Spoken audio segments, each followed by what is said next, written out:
Welcome, acid reflux in pets. Maybe your pet's experiencing this horrible condition that's awful to watch, or maybe you don't even realize your pet is experiencing acid reflux. So, what we're going to talk about today is, of course, the symptoms, what to do, what not to do, natural remedies. We're going to touch on foods that you can feed to give you some tools and resources to help your pets. So if you're excited about that today, give me a thumbs up and let's get started. If you're new here, welcome. If you're returning, welcome back. I'm Dr. Katie Woodley, holistic veterinarian and founder of The Natural Pet Doctor. And I'm big into helping you find the root imbalances that are keeping you maybe stuck, going back and forth to the vet for the same health problems and getting you out of that vicious cycle through integrating a holistic approach. So if you're excited for this weekly coffee talk with the doc, once again, give me a thumbs up. I appreciate all of you taking time out of your day, whatever time it is, wherever you're joining us from. I appreciate all of you. So let's get into this because this is a common health issue. And I find so many pet parents don't even realize that their pets are experiencing acid reflux. It's also called GERD, so gastrointestinal esophageal reflux disorder. So let's talk about some of the symptoms. And I want you to comment if your pet is experiencing any of these symptoms, or if you already know they have GERD or acid reflux and you're like, please, please help me, right? So do you find your pets always licking their lips or licking the air, especially after they're eating? And you're like, why do they do that? And it's kind of a weird behavior. Yes, I see you, Lisa. There's some lip licking. They kind of look nauseous, right? You might notice also too, there's this swallowing behavior, especially after eating, as a common time when this happens, or a few hours after eating, where they're swallowing. You might notice a burp, and then they're just kind of swallowing, and then they do some lip licking. That can be really, really common. All right, you guys, you're not alone if this is happening. Don't worry, I'm going to give you some easy things that you can do. And this is also where they might have a decreased appetite, or you're noticing that they're trying to eat things that aren't food. So pica, however you want to call that, licking walls. They're trying to eat soil. They're eating a ton of grass. You may notice they have what we call bilious vomiting, where they go for too long in between meals and then they bring up bile, and it's common, right? It happens a lot. So one-offs, okay, not a big deal, right? Think about yourself. If you have a one-off bout of GI upset or acid reflux or, loose stool, you're not running to the doctor. If we're seeing symptoms occurring over and over and over again, this is a pattern we need to be aware of and go, what's going on? This is a check engine light.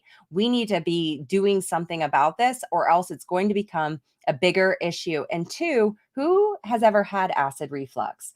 Here, personally, it does not feel good, right? That burning sensation. So this is why we see some of these behaviors.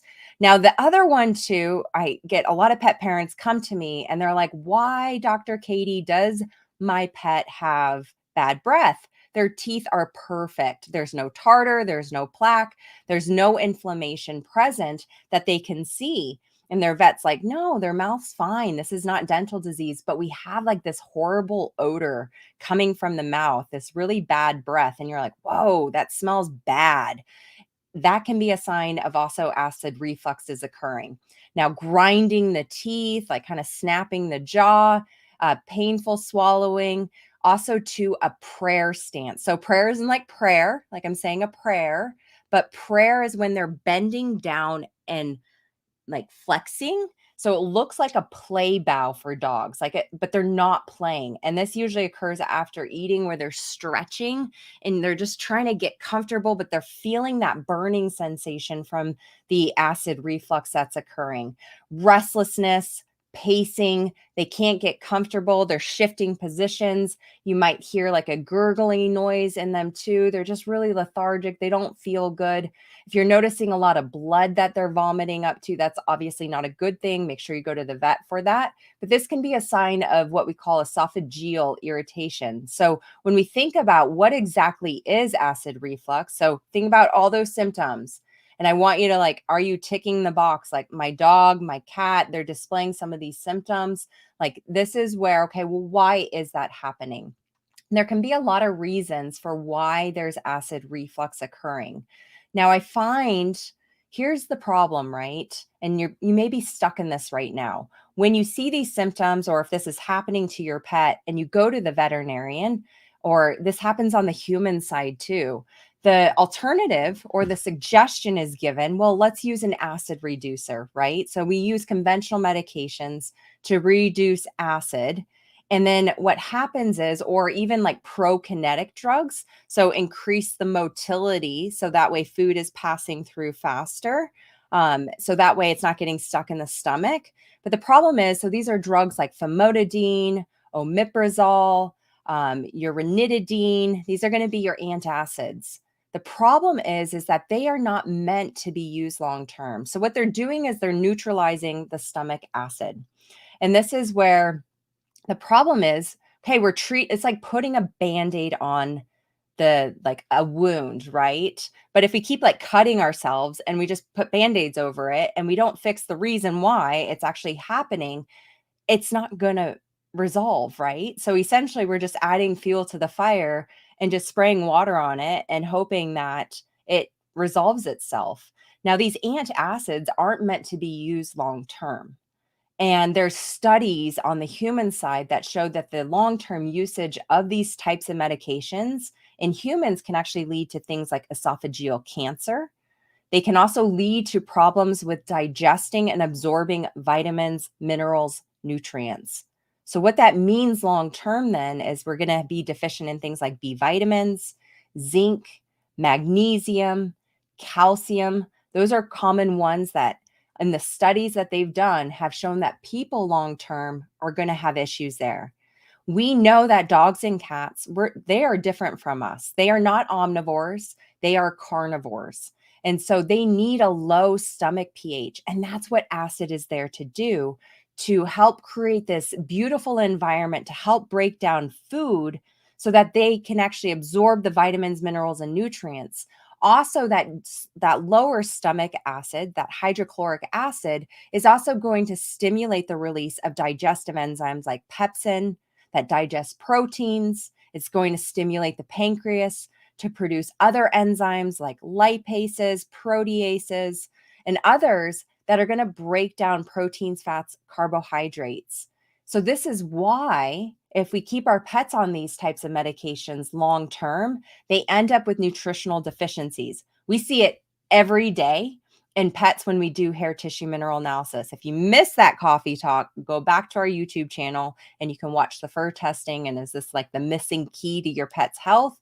But we can actually look at the tissue levels and see what are we deficient in. And if your pet's on one of these medications, simply healing and figuring out what is the root cause will actually resolve that and allow your pet to digest, hopefully, like the food. So if you're feeding this really well balanced diet, you're feeding a raw diet, or you're making your own food, and you're like, I know it's balanced, but why are they still having issues? This may be it. So this is the key, right? Food makes a huge difference. Food is the foundation. It's one of the foundations. I talk a lot about 5 pillars of health. It is one major foundation. But if your pet's having digestive issues or a disorder, and then we're using medications to numb it or put a Band-Aid on it, and we're not fixing the issue, the root cause, we're actually going to end up with problems down the road. So we're creating more problems, and we may not see it right away, or it could show up as other problems like skin issues, hot spots, ear infections, anal gland problems, licking at the feet. And it's because now all of a sudden we're deficient in things like zinc, which is really important for gut healing, but also skin health. We're deficient in magnesium. And now we have like an anxiety issue, or your pet's getting more anxious, or they're not like their behaviors are funny. And you're like, what's going on? This could be why. Now, going back to why does acid reflux occur? And there's a lot of reasons, right? So we're going to just touch on a few of them. Acid reflux could occur because we're feeding the wrong type of food. And when we think about the species appropriate diets for our pets, we want to be looking at higher protein, lower carbohydrate. And when I talk about carbs, yes, they don't need carbs, but we add in really rich phytonutrients like spinach and things like your cruciferous vegetables that are going to have these phytonutrients, but also be a source of prebiotics. So, food for the bacteria in the gut. So, that's that microbiome that I talk a lot about. This is really, really important. It's going to help break down the food. It's going to create neurotransmitters. It's going to make hormones. It's going to interact with the immune system. It's going to interact with the brain through the vagus nerve. So we need to make sure that we're feeding foods that are going to also feed the good bacteria. Because without the good bacteria in our pet's gut, we're dead in the water. We're going to have a really hard time healing them. So we need to first make sure that we're feeding a species appropriate diet. If you're worried, like you're like, oh my gosh, my cat's addicted to kibble, definitely get our free simple guide to improving your pet's food. Go to thenaturalpetdoctor.com, download the free guide. We have ways to help transition, and patience, perseverance, and persistence is key for cats. You can do it. You can at least get them to something like a freeze-dried diet, or feed a better like wet food diet would be something to look at too. We want to get them away from a kibble diet if possible. If that's not possible for whatever reason, if it's financial or whatever it is, make sure we're adding fresh food on top. This is going to be things like your proteins. This is going to be things like healthy vegetable matter, blueberries, steamed broccoli, green beans, things like that that we would eat, staying away from some of the toxic foods like onions and, grapes and raisins and things like that, of course. But we want to add in those superfood toppers. And there's a lot of resources out there on our website, at our blog posts, at our YouTube channel, Dr. Katie Woodley, the Natural Pet Doctor. So if you're feeling overwhelmed or confused about that, definitely check out some of our other previous talks and our blog posts that we have on that. And then, of course, okay, so food, inappropriate diets. Also, too, if we have a digestion disorder. So this is where, especially like senior pets, sometimes they're doing fine, they're okay, we're feeding a species appropriate diet. And then as they age, we start seeing some of the symptoms I mentioned, or things are starting to go a bit awry and we're seeing more GI issues. And this is where we know as your pets age that the digestive enzymes naturally decrease.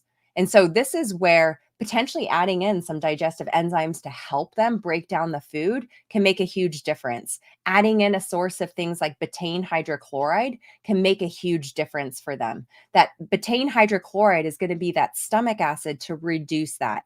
Now, if you know there's active ulcerations, you're seeing like blood that they're vomiting, you don't want to add more acid. We need to calm and soothe. We're going to talk about some of the great natural supplements you can use that are very easy to get. They're actually human supplements that you can use safely for your pets. But this is where looking at, okay, my aging pet, how do we support their digestion to help them age gracefully? So either we take the proactive approach so this doesn't happen, or if it is happening, we think about, okay, natural aging, this tends to happen. Let me give this a try and see if this helps remove the symptom that we're seeing of the acid reflux. If your pet already has autoimmune diseases like inflammatory bowel disease, other chronic health issues, they've been on chronic medications like steroids, maybe the antacids, these are things where we can add these in to help support them, to help it heal. Also, to the microbiome. I mentioned it just before. The microbiome is key. And a lot of times what can happen is if we have a lot of stress is a cause of acid reflux. So for everyone here, emotional health is a huge pillar that's commonly overlooked. And I'm talking about emotional health in you, That is the biggest thing, right? Because our pets are mirrors of us. They are feeling everything we are feeling. And if we aren't processing our emotions, if we aren't letting things go, if we are holding on to things and we're just running around crazy and we are not filling our cups, our pets will feel it. We have to take care of ourselves. And I know you're probably like, gosh, dang it, Dr. Katie, why are you making this harder for me? Just tell me what to give, right? This is not about giving something always. Now, we can give things to help, but a lot of times the true healing comes when we take a step back, when we don't miss the forest for the trees, right? We don't miss the reason why things are happening. It could be that we actually need to take better care of ourselves, whether it's journaling, whether it's meditation, whether it's like Reiki, energy healing, whatever works for you and your intuition. When you actually sit down and you take a quiet moment and you tap into that, what does that look like for you? But we have to look at how stress is impacting things. Whether you're on this like chronic health journey, I totally get it. That's where I started a decade ago with my husband and inflammatory bowel disease. There are ups and downs, and a chronic journey can wear on you, especially if you're not taking care of yourself. We have to take care of ourselves. So I know this is about pets, and I know it's going to turn off people, and I don't care, because this is what holds so many people back. We get so anxious, we get so stressed out, and we don't take a minute to take care of ourselves. You cannot pour from an empty cup. You can do it for a little while, but soon that cup will be completely empty. We need to make sure we're taking care of ourselves. So please, please, please listen to that. Do read the books, take action, take care of yourself. There's so many great like meditations on YouTube. I did one this morning. It was only 20 minutes. It was fantastic. Great way to start the day, reset myself, ground myself so I can support you and I can support pet parents. I can support my family. I can support my fur family. Really, really important that you take care of yourself. So here's the reason why medically, when we get stressed, leaky gut occurs. And so what happens is because of the gut brain connection through the vagus nerve, when we get stressed, we have this huge highway that's connecting the gut and the brain. And this is really, really important, because if we're really, really stressed, that brain's working really hard. There can be a lot of inflammatory mediators. Glial cells get activated and they start activating other cells in the brain. And it's like essentially this neuroinflammation or brain on fire. Now, what happens then is it sends down cells and it like talks directly through that vagus nerve to the gut.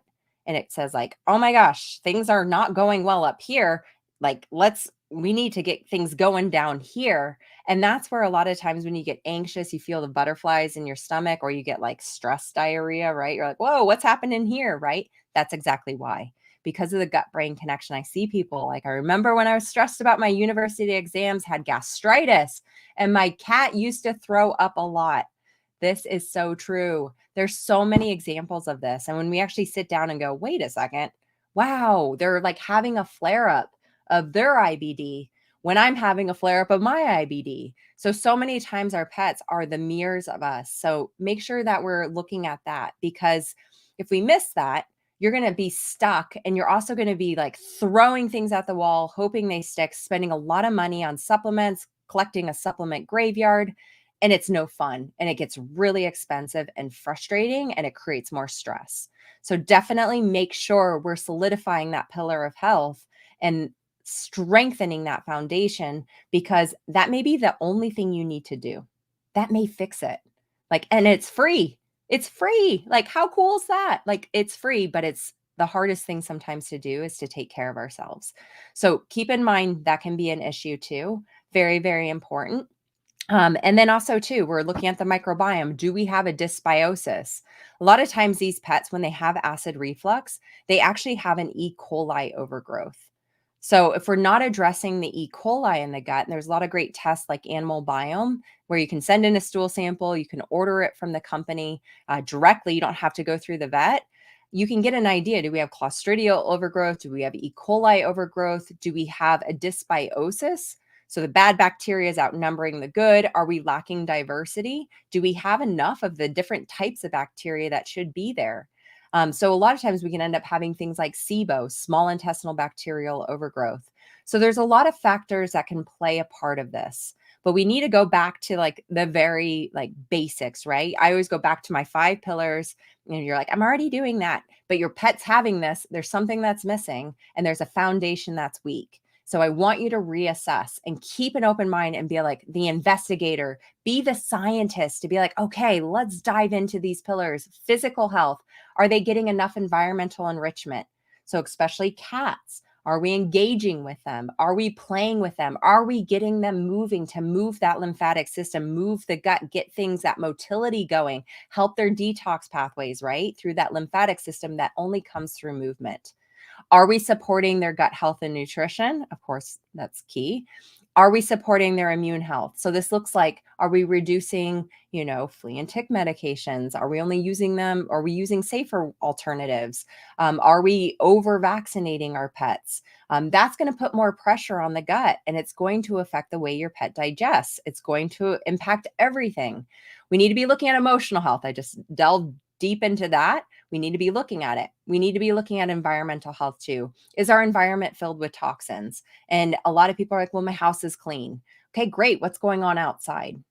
You can't control everything. They're going to come into contact with toxins. They may already have been born with heavy metals. There may be sources of other things like the water or the chemical, the cleaners, the detergents you're using that you haven't realized, like, wow, I just didn't think about that thing. So we need to be looking at those 5 pillars really, really closely and assessing what's going into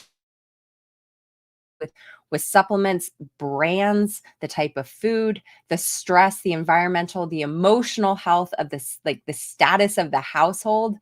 And if you're going through a stressful time, this is where dial in that emotional health pillar.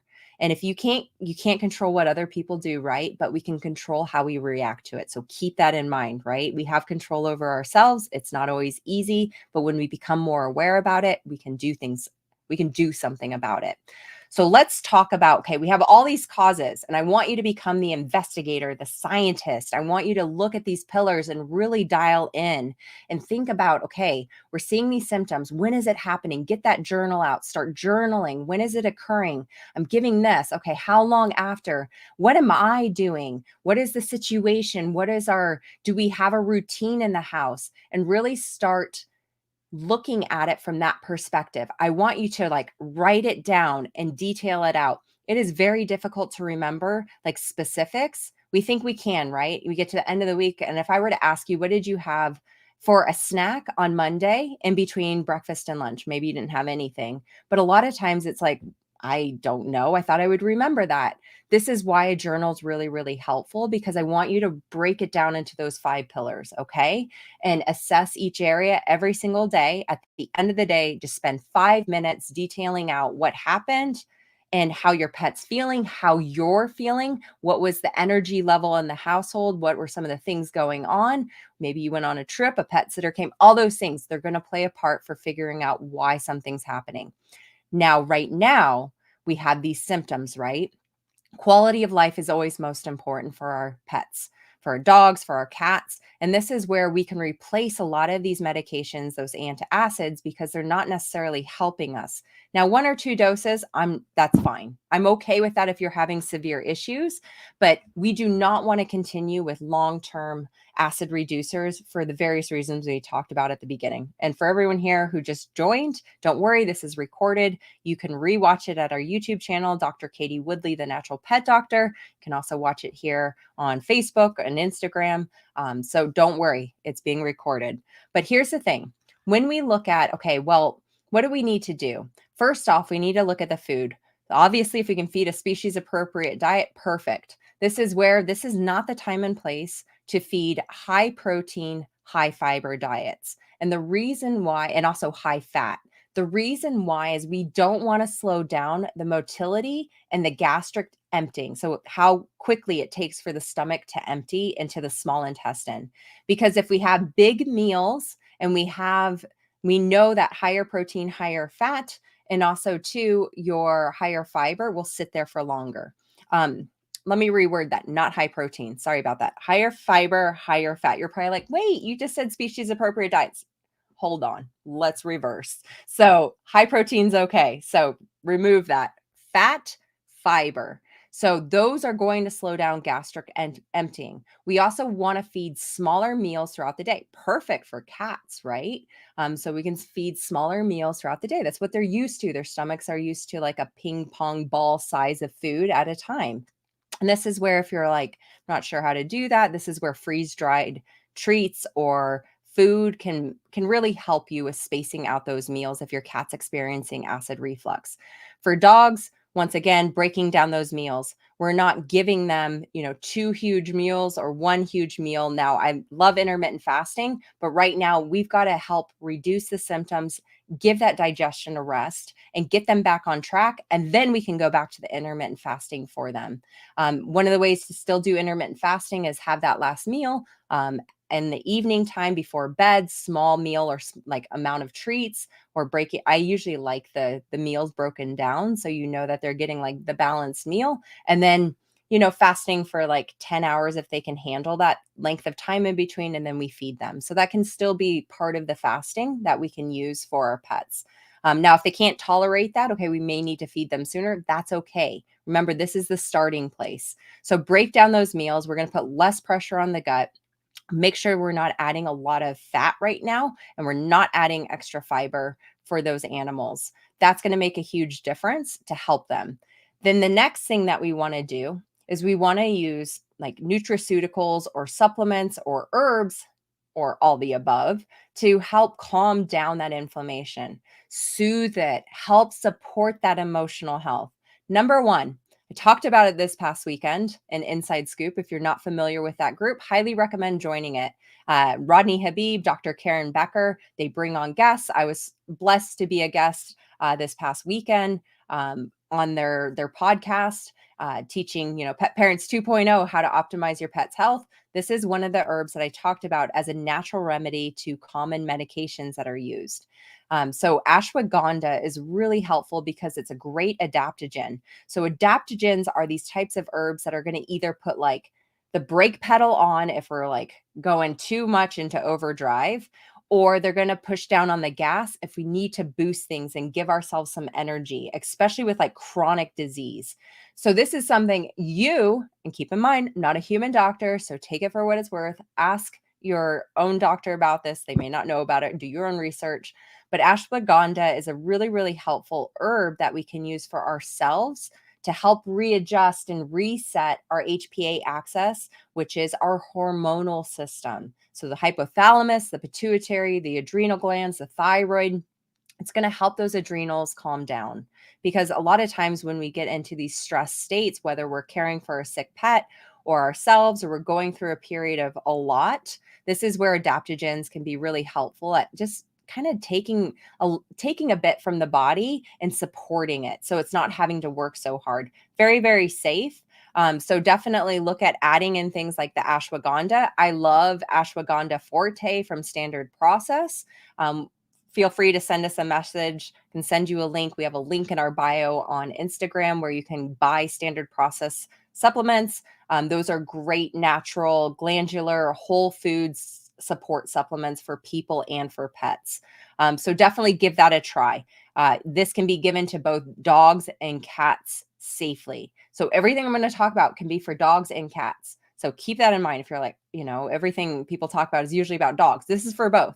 The other big thing too is we want to calm things down, calm down that inflammation. I love it, Erin. I love that you ordered ashwagandha after we talked about it in our blueprint Q&A every week. So that's perfect. I love that.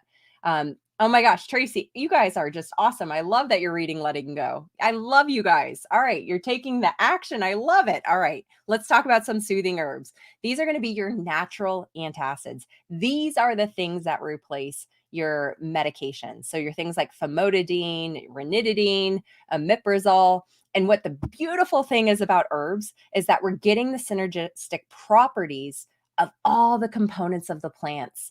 So plants are made up of so many different antioxidants, different compounds that are going to work together. This is why they tend to be safer than using something like a drug. A drug is typically a lot of times taken from a specific component of the plant and then it's turned into a drug and it's patented. Did I just make up a word? Patented. I think that's it. And so this is where the drug company then can sell it, right? They can't sell a plant. So that's why they don't do it. They don't like you using natural remedies, but we know better in this community, right, everyone? Give me a thumbs up if you agree. We can tap into the power of plants, get the synergistic properties, and keep our pets safe because you're going to less likely to have side effects, and it's going to be working on different areas in the body. That's the cool thing about herbal medicine, which I love. And so this is where we can use things like slippery elm, marshmallow root, licorice. So deglycerinized licorice is great for long-term usage so that it's not impacting the electrolytes. So using these now, what they are, slippery elm and marshmallow root are great mucilages. So they're very soothing. So what they do is they're forming like this coating, this calming coating. It's anti-inflammatory. It's also a prebiotic for the microbiome. So it's doing more than one thing. Very safe. If you're using these, you want to make sure that you're giving for slippery elm, you're giving it at least 20 minutes before food and any other like supplements, medications, if they're on that, because we're forming a coating. Now, marshmallow root is a bit stronger than slippery elm and it lasts a bit longer. So typically at least 1 hour before food and other things. So this is where if you're like, how the heck do I get that into my pet? Feed a small amount of food, but you don't want the main meal to be what you're putting it in if you're using it in food. So like for my cat specifically, great example. Moki vomited this morning. And so I added in, Adored Beast has a great gut soothe product that I use. And then I also add in extra slippery elm for extra benefit. I also use a pet well-being hairball remedy too that has a lot of great supplements and herbs in it. So slippery elm, marshmallow root, it's got ginger, it's got licorice in it too. So it's going to be very soothing and it's combining multiple different things together. So I add that to a small amount of like a blander, like wet food and give that to him. And then I would wait to feed him his meal. So I'm allowing those herbs to work. I'm allowing things to calm down. So that's how I would use that. But there's so many great products that are out there. Gastro Elm is another great one that you can use too. You can even use things like the fresh aloe gel from a plant, so that gooey part inside the leaf. So typically, or you can get, I love George's aloe vera juice. It's not a laxative. That's key. Don't use the leaf because that's a laxative. This is not the time for laxative properties. And this is where just giving a teaspoon, 1 teaspoon per 20 pounds, roughly for like a month to start with and see how your pet does with that. So that's going to be aloe vera juice is very soothing also. When we combine it with things like slippery elm or marshmallow root, they're working together to do different things in the body. So definitely take a look at that. For dogs, most cats probably won't eat this, but for dogs, you can get the green bananas, and that's going to have also natural antacid properties too. So you can definitely give that a try. Those are also great prebiotics. So we're feeding the microbiome, we're helping to reset. So a teaspoon of, once again for Jake, teaspoon of aloe vera juice per 20 pounds. So the other thing too, I love teas. Who here loves tea? And I know we have a couple people in my community and programs, and then we always laugh and have a joke about tea because I think I'm becoming like the Dr. Tea lady. I love tea. And because every person across the globe usually can access tea, it's very safe, it's very gentle. You're not going to overdose your pets on tea. So this is where ginger tea, chamomile tea are really helpful. A lot of these pets, they feel like nauseous because of the inflammation, the irritation. And this is where we can brew a cup of tea. So chamomile tea is a great one to start with. Chamomile, I always say brew a cup for yourself and brew a cup for your pets. And then we're adding that, either put it down, see if they'll actually drink it by themselves, or you can mix it in the food. And this is where chamomile is so helpful for the anxiety properties. It's very calming, it's soothing, it just brings your stress levels down. I drink it at night before bedtime, just to help me get ready and get my brain set ready for a good night's sleep. And then also too, it supports and heals the gut lining. So it has a lot of great anti-inflammatory properties. It has anti-allergy, antihistamine properties too. For pets, a lot of times we have a histamine response occurring in the gut, and that creates a lot of inflammation also. So we can use these herbs together. All the things I'm saying right now, so when you rewatch this, can be used together. That's the neat thing. We can combine the power of these herbs and supplements together to get the best bang for our buck. So chamomile tea is very, very helpful. You can also use fresh ginger root. Now, if your pet tends to like run really hot, they pant a lot, or there's a lot of inflammation, ginger is a more warming herb or root. Ginger root is very warming. So see how your pet does. This is where, the journal comes handy, where you can see, okay, they felt better. Wow. Okay. And keep in mind too, this is a journey. Depending on how long your pet has had these symptoms, it takes time to heal. A lot of times you'll see symptom resolution right away, but then they can still sometimes have these flare-ups, right? So these are tools to use for the flare-ups and to allow their gut to heal while you're doing some of the testing, like the microbiome testing, making sure that we don't have a problem there as you're healing them. Really, really important. So those are a couple of like my go-tos that are really helpful, that I'm pretty sure every single pet parent here can access at least one, two, probably even three of those. So if your dog or your cat is experiencing acid reflux, start adding those in. Work with an integrative holistic veterinarian that can help guide you to finding the root and balance so that you can heal those things for good.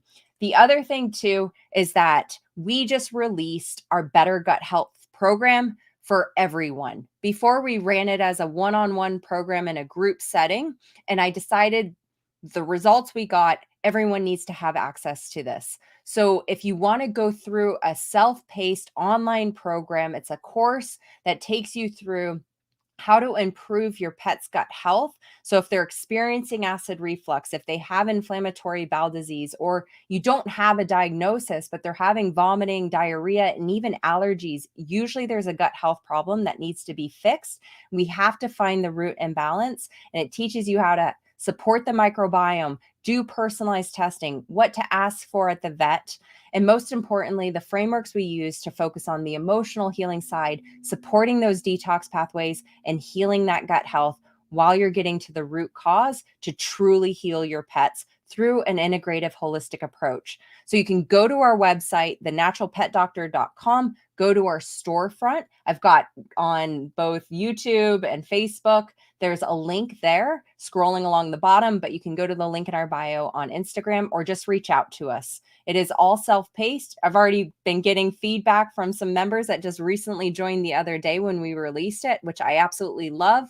But if you're feeling stuck and you don't have access to someone, definitely go through this program and implement.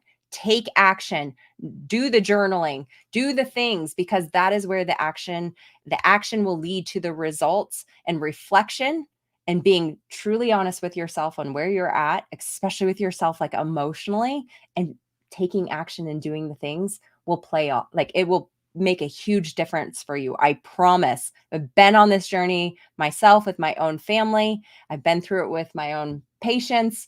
I've seen those results when people truly step up and take action. But if you're needing help and guidance, please reach out so that way we can share other additional support resources or things that may benefit you. The best way to reach out to us is going to info@thenaturalpetdoctor.com. Info at thenaturalpetdoctor.com. That is our email, but also check out all the resources too at our website. But once again, rewatch this, start taking action. Let me know in the comments what steps you take and the results you start getting with your pets, because together we can create the change that's so needed in this world to help our pets thrive naturally. So thank you again for taking time. I appreciate every single one of you for showing up, wanting to do the best for your pets, learning, sharing, growing together. You are all amazing and the reason why I do what I do. So thank you so much. I truly appreciate it. I will see you all again next Friday for our next coffee talk with the doc at 9 a.m. Mountain Standard Time. I'm Dr. Katie Woodley, the Natural Pet Doctor. Have a beautiful rest of your day. I'll see you soon. Bye.